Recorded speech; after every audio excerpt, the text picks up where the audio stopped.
Hey guys, it's your girl Kayla and welcome back to my channel. Today is True Crime Tuesday, which means I will be telling you a true crime story that interests me while I do my makeup. And if you are wondering what products I am using today, they will be in the description box below, as well as my sources, all the things you should follow me on. Today, I wanted to start off the new year right with True Crime Tuesday. So I am telling you my favorite murder. This is my favorite story by far because it is so interesting. The guy is so sociopathic and there's just so much to it. It is insane. Like, takes you on a ride. So with that, my true crime this Tuesday is the dating game killer. He was an absolute monster and a psycho, but just everything that happens, you'll see as I tell you, it's just crazy. Anyway, so I'm excited to share the story to you. I feel like this serial killer is so manipulative and such a sociopath that he stands up there with Ted Bundy and these other famous serial killers, but I feel like nobody talks about him. I am just happy to share this story. I'm gonna go ahead and get started. So Rodney Alcala was born in San Antonio, Texas, and father abandoned them, and it was just him, his mom, and his sisters. In 1960, he joined the U.S. Army, and in 1964, he was discharged due to a mental breakdown, and the military doctor said that he had a personality disorder. After he was discharged, he went to UCLA and studied photography, and apparently this guy was super smart and like had a genius IQ. While he was at UCLA, he would take pictures of girls, and he would continue this throughout his life,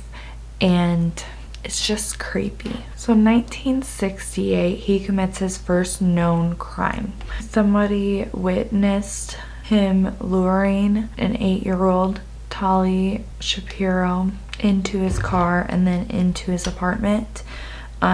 This person notified the police and they made it just in time. They found Tali with blood surrounding her and they didn't think she would make it. Well, Rodney had slipped through the back door, and the officer had to make a decision if he was going to save the girl or if he was going to chase after him.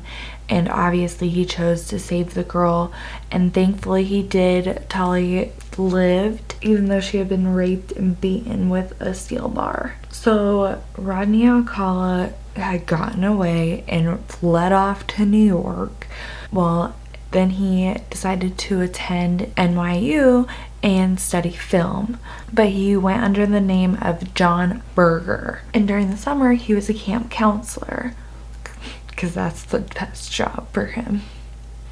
But he was getting away with it until 2 campers noticed the FBI wanted photo looked a lot like Rodney Alcala, and they called him in. He was arrested, and unfortunately Tali Shapiro and her family had relocated to Mexico and were not able to testify in the case, so they were forced to permit a plea deal. He ended up serving 34 months in prison. He got out on good behavior and demonstrated evidence of rehabilitation. But less than 2 months later, he was arrested for providing a 13-year-old with marijuana, and she had said that she had been kidnapped. So of course he was paroled after 2 years, So between the years of 1968 and like 1979, Rodney Alcala had gone on a spree. But during this time, there was a lot of killings and a lot of very similar killings, and this man was on the East and West Coast. At this time, you have Ted Bundy, you have the Hillside Strangler, and the Son of Sam. And so all of these huge killings are going on. They have no idea who's committing what. He would do some of these murders and they weren't sure if that was the Son of Sam or the Hillside Strangler or if it was somebody else. So in 1978, Rodney Alcala decided it was a good idea to go on one of the most public stages at that time, and he applied for the dating game show. They thought he was so interesting and really went along with a lot of innuendos, so they wanted that raunchiness on the show. Well, lo and behold, this man won, and mind you, one of the questions that she asked was, if you were any type of food, what would you be? And Rodney Alcala said, I'd be a banana. And she said, I don't remember what she said, but he said, I'd say, peel me. Gross. You're creepy. You are one of the most disgusting. Oh my god. Dude, like creepy human being. And so one of the other contestants said that he had mentioned, well, I always get the girl. Like, bro, yeah, because you kill them. So he goes on the show and she picks him because of all his funny innuendos and he was just playing this weird game. Well, after the show, she had told the producers, I really don't feel comfortable. I don't want to go on a date with this guy. He's super creepy. They're like, I mean, okay, like, you do you. So one thing that they did say is they think that after he was rejected from the dating game, it just kind of took him in a spiral, and he killed at least 3 women after that, and possibly more. I mean, when I tell you what they found in his storage, like, y'all are not gonna like, this guy, one of the craziest stories I've ever, anyway. So moving on. So in 1979, he goes to Huntington Beach and meets Robin Samso. Robin's 12 years old. She's with her friend, and Rodney wants to take their picture. Well, the friend's like, no, like, this guy seems pretty creepy, and they leave. So Robin's friend's like, okay, here, take my bike, you gotta get to ballet class.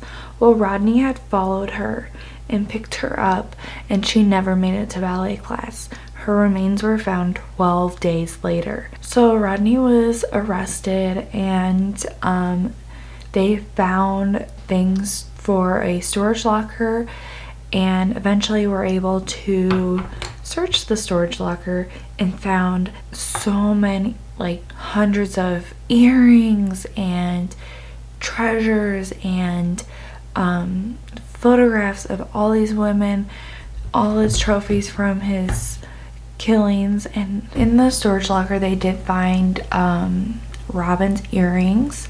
And so Rodney was tried and convicted and sentenced to the death penalty, but then the conviction was overturned. The jury had heard about his past crimes before this and used those to help make their decision.